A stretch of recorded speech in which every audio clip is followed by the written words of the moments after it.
I refused to donate my kidney to my father, and my family disowned me at his funeral. Dad called me on a Tuesday. I was eating cereal in my apartment when my phone buzzed. I almost didn't answer because we hadn't talked in like 8 months. He got straight to it. His kidneys were failing. Stage 4. He needed a transplant. The doctor said family members were the best shot at a match. I stirred my cereal and didn't say anything for a second. He kept going. Said they'd already tested my older sister Whitney and my younger brother Jordan. Neither was a match. I was the last option. He needed me to get tested. I put my spoon down. Here's the thing about my dad. He wasn't some monster or anything. He was just never there. When I was 10, he left mom for his coworker Patricia, moved 2 states away, sent birthday cards with $20 inside until I turned 16. Then those stopped too. He missed my high school graduation because he was on a fishing trip. Didn't come to my college graduation either. Said he had to work. But whenever he needed something, my phone would ring. When his truck broke down 3 years ago, he called me to co-sign a loan. When Patricia kicked him out for 2 weeks, he asked if he could crash at my place. I said no both times. Whitney called me selfish. Jordan said I was holding grudges. So when he asked about the kidney, I already knew what I was gonna say. I told him I'd think about it and hung up. Whitney called me that same night. She was crying. Said Dad was really sick and I needed to step up. That family helps family. I reminded her that Dad chose fishing over my graduation. She said that was different. That was years ago. This was life or death. I got tested anyway. Figured I'd just get the results and they wouldn't match and that would be that. But 2 weeks later, the hospital called. Perfect match. Like perfect. The doctor sounded excited. Said the surgery could be scheduled within the month if I agreed. I sat in my car in the hospital parking lot for an hour. I called Dad back that Friday. Told him I wasn't doing it. He went quiet. Then he asked why. I said because he'd never been there for me. And I wasn't going to give him a piece of myself when he couldn't even show up to the important stuff in my life. He said this was different. This was life or death. I said yeah, and my childhood needed him too. But he chose not to show up for that either. He hung up on me. Whitney called me 30 minutes later screaming. Said I was killing our father. That I was selfish and cruel and she couldn't believe we were related. Jordan sent me a text that just said, "Seriously?" with no punctuation. Mom called me the next day. She'd been out of the picture with Dad drama for years, but apparently Whitney told her everything. Mom said I didn't owe Dad anything, but I should think about what kind of person I wanted to be. I told her I already knew what kind of person I was. Someone who didn't let people use them anymore. Dad went on the transplant list. His health got worse over the next few months. I didn't call. Nobody in my family called me either, except one text from Jordan asking if I'd changed my mind. I left it on read. Then in November, I got a call from Whitney. Dad died. Kidney failure. The funeral was on Saturday. I almost didn't go, but something made me get in my car that morning. I wore a black sweater and jeans. The funeral home was 20 minutes across town. I got there right as it was starting. The room was full. Dad apparently had more friends than I thought. I sat in the back row. Whitney was in the front with Jordan and Patricia. I could see the back of their heads. After the service, people started walking up to the casket to pay respects. I stayed in my seat. I wasn't sure why I even came. Then Whitney turned around. She saw me. Her face went from sad to angry in like 2 seconds. She walked straight toward me. Jordan followed her. Patricia stayed by the casket, but she was watching. A few other people noticed and the room got quieter. Whitney stopped right in front of my chair. She didn't say hi. She just stared at me. Then she said, "The doctors called me yesterday." Her voice cracked. Dad didn't die from kidney failure. He had cancer, stage 4 pancreatic cancer. He had 3 months left even with a transplant. He knew the whole time. The room went completely silent. I felt my stomach drop. Jordan's face went white. He lied to all of us. Made us think a kidney would save him when he was already dying. Whitney's eyes filled with tears, but she kept staring at me. He wanted to see if you'd do it anyway. If you'd sacrifice for him even when it wouldn't matter. And now we all know you wouldn't. Patricia started sobbing loudly behind us. And that's when I noticed the hospital bracelet still on Dad's wrist in the casket had yesterday's date on it. Not last week like Whitney told me he died. I stood up slow. My legs felt shaky, but I made myself look at Whitney without blinking. Yesterday? I said it loud enough that people nearby stopped their whispered conversations. "You told me he died last week." Whitney's jaw tightened. She opened her mouth, but nothing came out for a second. Jordan stepped closer to her, his hand on her shoulder like he was supporting her or holding her back. "Does it matter?" Whitney finally said. Her voice had this edge to it. "You weren't there either way." I looked past her at the casket, at Dad's gray face, at Patricia, who was now watching us with red eyes and tissue pressed to her nose. "Yeah, it matters. Why'd you lie about when he died?" "I didn't lie, I just..." Whitney glanced around at the people staring. Her cheeks flushed. "Can we not do this here?" "You started this here," I said. I felt something hot building in my chest. Not quite anger. More like this need to understand what the hell was happening. You just announced to everyone that Dad lied about needing a kidney, that he was testing me. Now you're lying about when he died. So yeah, let's do this here. Jordan stepped forward. Dude, come on. This is Dad's funeral. Show some respect. I almost laughed. Respect? Like Dad respected me enough to tell the truth about his cancer? Like you two respected me enough not to blow up my phone calling me a murderer for months? An older woman near the casket gasped. Patricia's sobbing got louder. Whitney's face went hard. He died Tuesday night.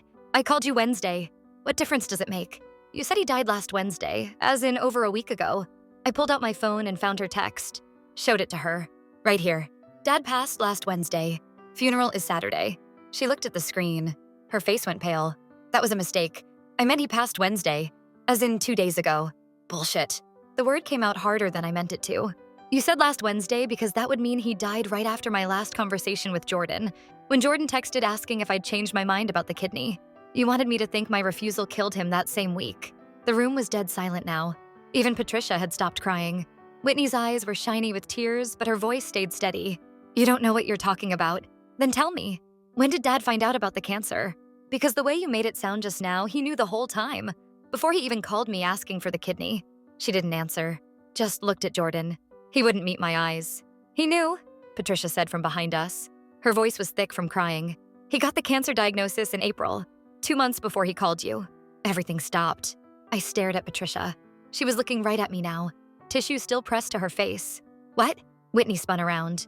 Patricia stood up from the chair next to the casket. Her hands were shaking. He got the diagnosis in April. Pancreatic cancer, stage 4. The doctors said maybe 6 months with treatment. Maybe a year if we were lucky. Why didn't you tell us? Jordan's voice cracked. He didn't want you to know. He had this idea that… Patricia's voice broke. She took a breath. He wanted to see if his kids would help him when he needed it most. He made up the kidney failure story. Got tested on purpose knowing he'd need a transplant. Then got you all tested. I felt dizzy. He faked kidney failure? No, his kidneys were failing. The cancer was affecting everything. But the doctors told him a transplant wouldn't help. It wouldn't give him more time. He was dying either way. Patricia looked at me. He called you last. After Whitney and Jordan didn't match. He wanted to see if you'd do it. If you'd give up your kidney for him even after everything. Whitney's face had gone from pale to red. You knew about this? The whole time? Patricia nodded. He made me promise not to tell. Said it was important. That he needed to know who his real family was before he died. That's insane, Jordan said. He was testing us like some sick experiment? He was dying and scared and wanted to know if his children loved him. Patricia's voice got defensive. After the divorce, after moving away, he always wondered if he'd ruined things too badly. If there was anything left. I couldn't stop staring at Dad's face in the casket. The stranger who'd called me on a Tuesday and asked me to cut myself open for him. Who'd lied about it saving his life. Who'd turned my own family against me as some kind of loyalty test. When did he actually die? I asked. Patricia wiped her eyes. Tuesday night, late, around 11. And you called me Wednesday morning, I said to Whitney. Told me it was last Wednesday. Why? Whitney's hands were in fists at her sides.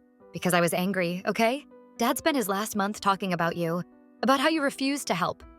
How he'd been right that you didn't care about family. And then he died and I wanted you to feel like it was your fault. It wasn't my fault, I said. My voice sounded far away. He was dying anyway. The kidney wouldn't have mattered. But you didn't know that, Whitney shot back. You said no thinking it would save his life. That's what matters. You chose yourself over Dad. He chose to lie to me, to all of us. He was dying. So that makes it okay? I looked around the room. At all the people watching. At the funeral director standing awkwardly by the door. At Mom, who I just now noticed was sitting in the second row with her new husband Gary, her face in her hands. He made up a disease to test if I loved him. Turned you two against me. Made me the villain for months. And I'm supposed to what? Feel bad that I didn't play along? He was your father, Jordan said quietly. Yeah. And where was he when I graduated high school, college? Where was he every birthday after I turned 16? I felt the hot thing in my chest spreading. He called when he needed money. When he needed a place to crash. When he needed a kidney he didn't even actually need. But I'm the bad guy for saying no. Whitney stepped closer. You know what Dad said before he died? Her voice was shaking now. He said he understood why you said no. That he deserved it. That he'd failed you and he knew it. And that's what killed him. Not the cancer. The guilt. I didn't know what to say to that. Didn't know what I was supposed to feel. Patricia spoke up again. He left letters for all of you. They're at the house. I don't want his letter, I said. Too bad, why? He wrote them. You should at least read yours. Patricia grabbed her purse from the chair. The reception is at our place, 2 o'clock. Come or don't. She walked past us toward the exit. Her heels clicked on the hard floor. People started moving.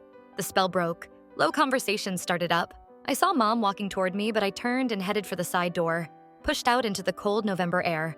My hands were shaking when I got to my car. I sat in the driver's seat and just breathed, in and out, in and out. My phone buzzed. Jordan. Where'd you go? I typed back. Home. Not going to the reception. You should read the letter. No, he was wrong to lie, but he was still our dad. I didn't respond. Started the car and drove, but I didn't go home. I ended up at this park near my apartment, sat on a bench and watched people walk dogs and jog and live their normal lives. Lives where their dead fathers hadn't faked diseases to test their loyalty. Around 4, Jordan called. I let it ring. Then Whitney, then Mom, then a number I didn't recognize. I finally answered the unknown number on the 4th call. What? It's Patricia. Her voice was hoarse. Everyone left. I'm cleaning up. Found your letter on the kitchen counter. Do you want me to mail it or are you gonna come get it? Throw it away. I'm not doing that. This is from your father. My father who lied to me? Your father who's dead. Who wrote you a letter before he died? Whatever he did, don't you want to know what he said? I closed my eyes. Fine. Mail it. Come pick it up. Tonight. I'll be here till 8. Patricia, he asked me to make sure you got it. In person. Please. She sounded tired. I know you don't owe him anything, but I'm asking. For me. I sat there in my car outside the park for 20 minutes after she hung up. Then I drove to Dad's house. The house he'd shared with Patricia. The one I'd been to maybe 5 times in the 12 years since the divorce. Patricia answered the door before I even knocked. Her eyes were still red. She handed me a white envelope with my name on it in Dad's handwriting. Nothing else. Just the envelope. Do you want to read it here? She asked. No? She nodded. He loved you. He was just bad at showing it. Yeah, well, too late now. I turned to leave. Wait. She disappeared into the house and came back with a small wooden box. This was supposed to go to you anyway. It's in the will, but you should have it now. I took the box. It was light. Plain wood with a latch. What is it? Open it at home. It's personal. She looked at me with this expression I couldn't read. Sad maybe, or guilty. I'm sorry. For all of it. I know I wasn't a good person back then. Taking him from your mom. I was young and stupid and didn't think about you kids. I just stood there holding the box and the letter. He did care, she said. He was just broken in ways he didn't know how to fix. I left without saying anything else. At home, I put the letter on my kitchen counter and the box next to it. Stared at them both for an hour while I ate leftover Chinese food straight from the container. Finally opened the box around 9. Inside was a stack of birthday cards. Every single one from ages 16 to 29. All the ones he supposedly stopped sending. Except he hadn't stopped. They were all there, filled out, with money still inside. $20 each, some with short notes. Happy 18th, proud of you. Happy 21st, don't drink too much. Happy 25th, you're doing great. None of them were ever mailed. Underneath the cards was a program for my high school graduation and my college graduation, both of them, with Dad's seat numbers written on the inside covers in pen. Section E, row 12, seat 8. Section B, row 3, seat 15. He'd been there. At both. He'd lied about the fishing trip, about having to work. He'd been there and never told me. I opened the letter with shaking hands. It was 3 pages, front and back. His handwriting got messier toward the end. Dear son, if you're reading this, I'm already gone. Patricia promised she'd get this to you, so I'm trusting that worked out. I know you probably don't want to hear from me. I know I don't deserve your time or attention, but I need to say some things before I go, and I need you to hear them even if you hate me for everything else. First, I lied about the kidney. I'm sure you know that by now if Patricia kept her promise to tell you the truth after the funeral. I had cancer, have cancer, whatever tense it is when you're reading this. It's stage 4 pancreatic. The doctors gave me 6 months back in April. I'm writing this in October, so I beat the odds a little bit, but not by much. The kidney thing was a test. A stupid, cruel test. I know that, but I needed to know if there was anything left. If I'd destroyed everything so completely that none of my kids would help me, even when they thought I was dying. Whitney and Jordan failed the test too, by the way. They matched. I lied about that. All 3 of you matched. I told them they didn't so I could see if they'd volunteer anyway. Offer to get tested again or try harder. They didn't, but you're the one I really wanted to test. Because you're the one I hurt the most. I know I was a terrible father. I know I chose Patricia over your mom. Chose work over you kids. Chose fishing trips and new trucks and everything else over being there for birthdays and graduations and all the stuff that mattered. I know I called when I needed things, but disappeared when you needed me. I don't have an excuse. I was selfish. I was a coward. I didn't know how to be a dad after the divorce because being a husband to your mom was already hard enough and I was failing at that too. So I ran, kept running for years. But I want you to know I saw you. All those times you thought I wasn't there, I was. In the back row at your high school graduation because I was ashamed to sit with your mom. In the nosebleed section at college graduation because I bought the ticket last minute and that's all that was left. I bought birthday cards every single year and filled them out and put money inside. But I could never bring myself to mail them because what's a $20 bill compared to 13 years of being absent? I kept them all. Every card, every program, every reminder of the moments I was too scared to be part of openly. When I got the cancer diagnosis, my first thought wasn't about dying, it was about you. About how I'd wasted every chance to be your dad, and now I'd never get another one. So I made up this test, told myself if you'd give me your kidney, it meant you didn't hate me completely, that maybe there was still something there I hadn't destroyed. When you said no, I was devastated. But I also understood. I deserved that no. Deserved it more than I deserved a kidney that wouldn't even save me. Here's the thing I need you to understand. When you said no, I felt this weird kind of pride. You stood up for yourself. You didn't let me use you one more time. You put yourself first, which is what I should have taught you to do years ago instead of showing you how to abandon people who need you. You're stronger than me, better than me. And I'm sorry I never told you that when I was alive and it might have mattered. There's money. Not a lot, but some. Life insurance policy. Patricia gets half, you and Whitney and Jordan split the other half 3 ways. It's in the will. My lawyer has all the details. The house is paid off, goes to Patricia, but there's a storage unit. Number 447 at Tape A Storage on Maple Street. Key is taped to the back of this letter. It's full of your stuff. All the school projects I kept. Art you made, papers you wrote, photos. I couldn't throw any of it away. Thought maybe someday I'd get brave enough to give it to you and tell you I kept everything. That you mattered even when I acted like you didn't. I don't expect forgiveness. Don't expect you to remember me fondly or miss me or any of that. Just wanted you to know that you were right to say no. Right to protect yourself from me. And I'm sorry it took dying to figure out how to tell you the truth. Love, Dad. P.S. The cancer's in my pancreas and liver now. Doctors say maybe 2 more weeks. I'm tired. Ready to go. Don't feel guilty about any of this. You gave me exactly what I earned. Nothing more, nothing less. I read it 3 times. Then I put it down and just sat there. My phone rang. Whitney. I answered. Did you read it? She asked. No hello. Yeah. Jordan and I read ours too. He told us you matched, that we all did. Her voice was tight. He lied to all of us. Yeah. I'm sorry for what I said at the funeral. For blaming you. She took a breath. He blamed himself. That's what my letter said. That he knew he'd ruined everything and the kidney thing was just him trying to quantify how badly he'd failed. What did Jordan's letter say? Same stuff. Apologies. Explanations that don't really explain anything. Money from the life insurance. She paused. Did he tell you about the storage unit? Yeah. You? Yeah. Jordan too. 3 different units. 1 for each of us. Filled with our stuff from growing up. Like he couldn't let go but couldn't figure out how to give it back either. She laughed but it sounded hollow. That's so him. Keeping everything but never actually doing anything with it. I didn't say anything. Are you going to go look at it? Whitney asked. I don't know. Jordan and I are going tomorrow. Saturday morning, 10 o'clock. You could come with us. If you want. Maybe. Okay.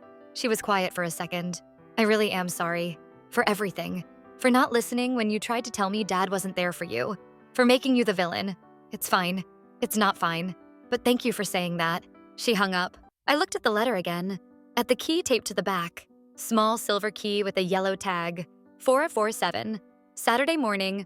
I drove to Tape A Storage. Whitney and Jordan were already there. Whitney had coffee. Jordan had this look on his face like he hadn't slept. Hey, Whitney said, handed me a coffee. Figured you'd need this. We walked to the units together. They were in the same building. 445, 446, 447, right in a row. Jordan opened 445 first. It was packed. Boxes stacked to the ceiling, labeled in Dad's handwriting. Jordan, baseball. Jordan, school 2003-2007. Jordan, art projects. Whitney's was the same. 446, full of boxes labeled with her name. Dance trophies, school papers, photo albums. I unlocked 447, stood there looking at boxes and boxes of my childhood organized by year and category. School projects 2001, 2005. Art, elementary. High school papers. Photos. Birthdays. There was a box labeled graduation programs that just had the 2 programs from the wooden box Patricia gave me.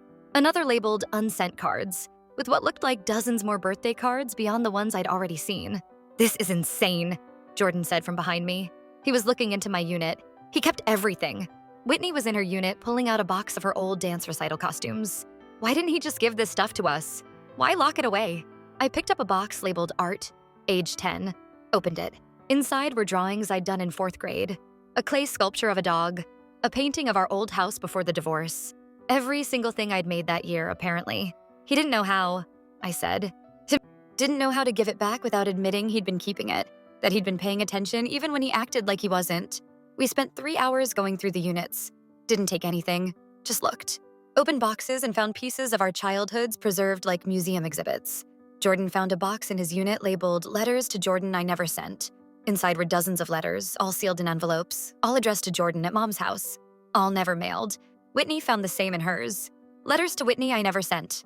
I found mine in the back corner. Smaller box than the others. Maybe 20 letters total. I opened one from 2015, right after I graduated college. Dear son, saw you graduate today. Row 3, seat 15. You looked happy, confident, like you'd figured out who you are without me. That's good. That's what you needed. I wanted to come up after and say I was there, but you were with friends and I didn't want to ruin it. I'm proud of you. Not that my pride matters, but I am. Love, Dad. All the letters were like that. Short updates on times he'd been there but hidden. Moments he'd witnessed but never participated in. Proud moments that he'd never shared with me. He was stalking us, Jordan said, but he didn't sound angry, just sad. He was watching us grow up from a distance because he didn't know how to do it up close, Whitney said. She was holding one of her letters, crying quietly. We locked the units back up around 1, stood in the parking lot not knowing what to say. So what now? Jordan asked. I don't know, I said. We have to clean them out eventually, I guess. Figure out what to keep. I meant with us. Are we okay? After everything? I looked at him, at Whitney, my siblings who Dad had turned against me, who'd called me a murderer for months, who'd blamed me for his death even though none of it was real. I don't know that either, I said. Whitney nodded. That's fair. We were awful to you. I was awful to you. You believed what you were told. I should have listened to your side. Should have remembered that Dad had a pattern of lying to get what he wanted. She wiped her eyes. I'm going to do better. We're going to do better. If you let us. I didn't commit to anything, just said I'd think about it. We went our separate ways. That night, I went back to the storage unit alone, opened it up and just sat inside surrounded by boxes of my own history. Stuff I'd made and forgotten about. Evidence that Dad had been there even when I thought he wasn't. It didn't fix anything. Didn't change the years of absence or the manipulation or the test that was designed to make me fail. But it complicated things. Made it harder to hate him completely. I pulled out one of the unsent birthday cards. Age 17. Happy 17th. Drove by the house today. Saw your car in the driveway. That old Honda you bought yourself. I wanted to knock on the door and take you for a driving lesson, but I figured you'd taught yourself by now. You've always been good at figuring things out on your own. Love, Dad. I put the card back. Started going through the letters one by one. There were 23 total. One for every major event he'd witnessed from afar. Graduations, birthdays, the time I won a writing contest in 11th grade, the day I moved into my first apartment. All these moments he'd been present for but hidden from. All these things he'd wanted to say but never did. The last letter was dated 3 weeks ago, October 29th. Dear son, called you today about the kidney. You said you'd think about it. I already know what you're going to say. You're going to say no, and you should. I don't deserve your kidney. Don't deserve your forgiveness or your time or any part of you. But I asked anyway because I needed to hear it. Needed to hear you choose yourself over me. That's what a good father would want. For his kid to be strong enough to say no when something doesn't serve them. I never taught you that. You learned it to spite me, not because of me. So when you call back and say no, I want you to know I'll understand. I'll be hurt, but I'll understand. And I'll be proud. Proud that you're better than me, stronger than me, brave enough to do what I could never do. Put yourself first. I'm sorry for asking, sorry for testing you, sorry for all of it, but thank you for being the man I should have been. Love, Dad. I sat in that storage unit until the sun went down and the automatic lights came on. Then I locked it back up and drove home. The next few weeks were weird. Jordan called sometimes, just to check in. Whitney texted. We didn't talk about Dad much. Mostly just surface stuff. How's work? How's the weather? Small talk that felt like we were learning how to be siblings again. Mom called too. Said she read the letter Dad left her. He'd apologized for the marriage, for leaving, for putting her in a position where she had to raise 3 kids mostly alone while he played absent father. He was a coward, Mom said, but he knew it. That's something, I guess. The will reading was in December. Dad's lawyer, this old guy named Terrence, laid it all out in his office. The life insurance policy split 4 ways like Dad said. Patricia got half. We each got about $18,000 after taxes. The house went to Patricia with the condition that if she sold it within 5 years, she'd split the profit with us 3 kids.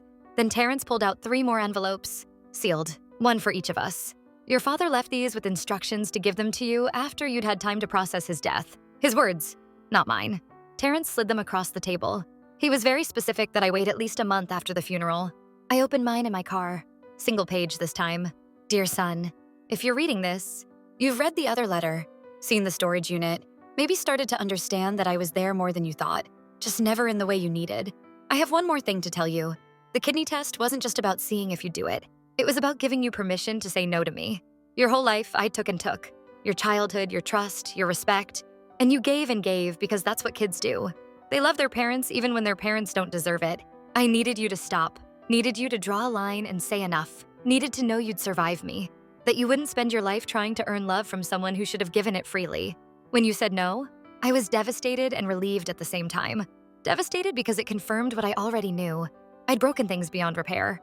Relieved because you were going to be okay without me. Better than okay. You were going to be free. There's one more thing in your storage unit, box in the very back, labeled for later. It's a college fund I started when you were born. Never told your mom. Been adding to it for 29 years. There's about $70,000 in there now. It's yours. Use it for whatever you want. More school, a house, a wedding someday? I don't care. It's just me trying to give you something that actually helps instead of something that takes. I love you. I'm sorry, I hope someday you can remember me without anger. But if you can't, that's okay too. You earned the right to feel however you feel. Love, Dad. I drove straight to the storage unit, found the box labeled for later, behind a stack of boxes labeled elementary school projects. Inside was a folder with bank statements, an account in my name that I never knew existed, statements going back to 1995, deposits every month, sometimes $50, sometimes $200. 1 month in 2008, just $10 with a note written on the statement, lost job, will do better next month. He'd been saving for me for almost 30 years, while missing birthdays and graduations, while calling to ask for money for his truck. He'd been putting money aside for me. The current balance was $72,418. I called Whitney. Did you find it? She asked. She already knew. Yeah, mine's $81,000. Jordan's is $69,000. Different amounts because Dad started Jordan's later and stopped contributing when Jordan dropped out of college that one year. She laughed. Even in secret college funds, he was playing favorites. This is insane. I know. I don't know what to do with it. Feels wrong to use it. Like blood money. It's not blood money, it's just money. But I knew what she meant.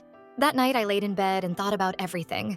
The test, the lies, the storage unit full of unsent cards and letters. The college fund I never knew about. Dad sitting in the back row at my graduation. Dad driving by my house just to see my car in the driveway. Dad dying alone with cancer while his kids hated him for a disease he didn't even really have. In January, I took a week off work and went through my storage unit properly. Sorted everything into piles. Keep, donate, trash. Found things I'd forgotten I'd made. A short story from 8th grade about a kid whose dad leaves. A Father's Day card from 2nd grade with I love you, Daddy, written in crayon. I kept more than I planned to. Ended up renting a small unit for myself and moving the stuff I wanted to preserve. Photos mostly. Some artwork, the letters, the birthday cards. I threw away the stuff that hurt too much to look at. The Father's Day cards. The school projects about my family where I'd drawn 4 people even though it was really just 3 after the divorce. Whitney and Jordan did the same with their units. We met up one Saturday and helped each other move stuff. Didn't talk much, just worked. Are you going to use the money? Jordan asked while we were loading boxes into my car. Maybe. Put a down payment on a house or something. You? Probably. Haley and I have been talking about getting married. Could use it for the wedding. Haley was his girlfriend of 2 years. I'd met her twice. That's good. Yeah. He loaded another box. Do you think he knew? That we'd find all this and it would change things? I think he hoped it would. Did it? Change things for you? I thought about it. I don't hate him anymore. But I don't know if I forgive him either. He's just gone. And I'm left with all this stuff trying to figure out what it means. Jordan nodded. Yeah, same. By March, things felt almost normal. Whitney and I got lunch once a month. Jordan invited me to his engagement party. I went, met Haley's family, acted like a normal brother for a few hours. Mom seemed lighter somehow, like Dad's death had lifted something she'd been carrying. She mentioned once that his final letter to her had apologized for making her the villain in his story, for letting people think she'd kept him from his kids when really he'd chosen to stay away. He told people I wouldn't let him see you kids, Mom said over coffee one afternoon. Let them think I was bitter and vindictive. Easier than admitting he just didn't want to put in the effort. Why didn't you correct them? Pride. Figured if he needed to lie to live with himself, that was his problem. I knew the truth. You kids knew the truth, that's what mattered. We didn't know the truth. We thought he was just busy. You were kids. You believed what you needed to believe to not hurt so much. She stirred her coffee. Now you're adults and you know. And maybe that's worse. I don't know. In April, 1 year after Dad got his diagnosis, I used $15,000 from the college fund for a down payment on a small house. 2-bedroom, fenced yard, normal suburban neighborhood. I invited Whitney and Jordan to the housewarming. They came, brought pizza and beer. We sat in my empty living room on lawn chairs and ate pizza off paper plates. Dad would have liked this, Whitney said. You owning a house? Yeah, I said. He would have. We didn't talk about him much after that. Didn't need to. He was there anyway. In the down payment I made. In the fact that we were sitting together, not hating each other. In the storage units we'd all kept filled with pieces of a childhood he'd preserved even though he hadn't been present for it. Jordan got married in June. I stood up with him as a groomsman. Whitney was a bridesmaid. During the reception, Jordan gave a toast thanking everyone who'd helped him and Haley get to this point. He mentioned his mom, Haley's parents, his friends. Then he paused and said, and my dad, who isn't here but taught me what not to do, which ended up being just as valuable as teaching me what to do. People laughed, but it wasn't mean, just honest. After the wedding, Whitney and I sat at the bar while Jordan and Haley did their first dance. Do you think we're okay? Whitney asked.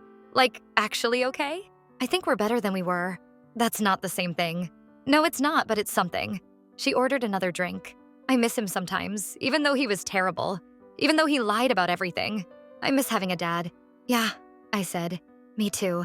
We sat there watching Jordan dance with his new wife, watching Mom cry happy tears at a table with Gary, watching all these people celebrate a beginning while we were still processing an ending. He died thinking we all hated him, Whitney said quietly. No, he didn't. He died knowing exactly why we felt what we felt, and knowing he deserved it. I finished my drink. That's different than thinking we hated him. Is it? Yeah, it is. I still have the letters. Keep them in a box in my closet. Don't read them often. Maybe once a year when I'm feeling nostalgic or angry or just confused about who Dad really was. The storage unit is still there. Costs $40 a month to keep it. I could clear it out. Probably should. But I haven't yet. It feels like the last physical evidence that he existed, that he cared in his broken way. Sometimes I drive by his old house. Patricia still lives there. She waves when she sees me. We don't talk. Don't need to. She's living her life. I'm living mine. The money from the life insurance is in a savings account. Haven't touched it except for the house down payment. Thinking about using some for a trip. Somewhere Dad never took me. Make my own memories that aren't tied to his absence. Whitney announced she's pregnant last month, due in December. She asked if I'd be the godfather. I said yes. Jordan joked that now all of Dad's kids were becoming the parents he never was.